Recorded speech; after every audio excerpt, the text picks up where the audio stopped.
SYJC Chapter 4, Supply Analysis. Part 6, Law of Supply. Law of Supply Introduction. The law of supply is also a fundamental principle of economic theory like law of demand.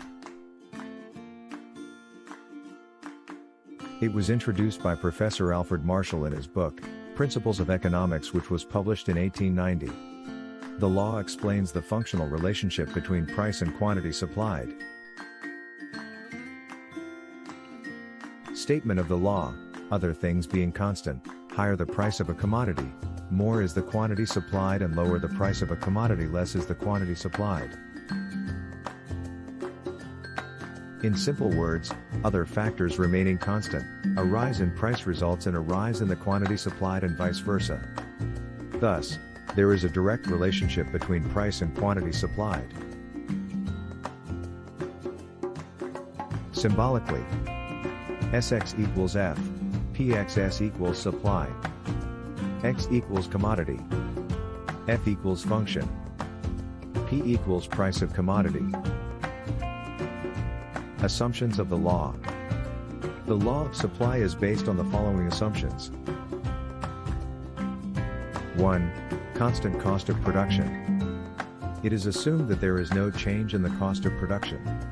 A change in cost of production will affect the profits of the seller. Therefore, less quantity will be supplied at the same price. 2. Constant technique of production.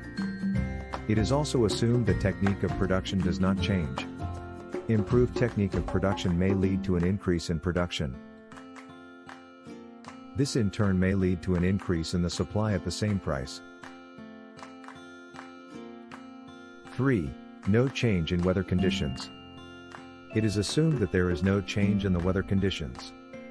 Natural calamities like floods, earthquakes, etc. may decrease supply. 4. No change in government policy. It is also assumed that government policies like taxation policy, trade policy, etc. remain unchanged. 5. No change in transport cost. It is assumed that there is no change in the condition of transport facilities and transport cost.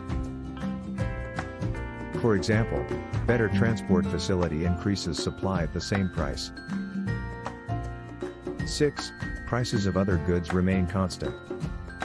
Prices of other goods are assumed to remain constant. If they change, the law of supply may not hold true because producer may transfer resources to other products. 7. No future expectations. The law also assumes that the sellers do not expect future changes in the price of the product.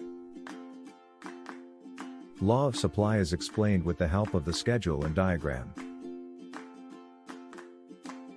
Table 4.3 explains the direct relationship between price and quantity of commodity supplied. When price rises from 10 to 20, 30, 40 and 50, the supply also rises from 100 to 200, 300, 400 and 500 units respectively.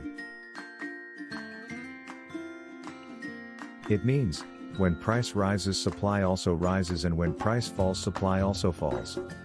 Thus, there is direct relationship between price and quantity supplied, which is shown in figure.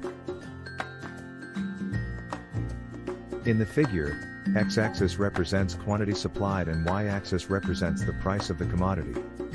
Supply curve SS slopes upwards from left to right, which has a positive slope. It indicates a direct relationship between price and quantity supplied.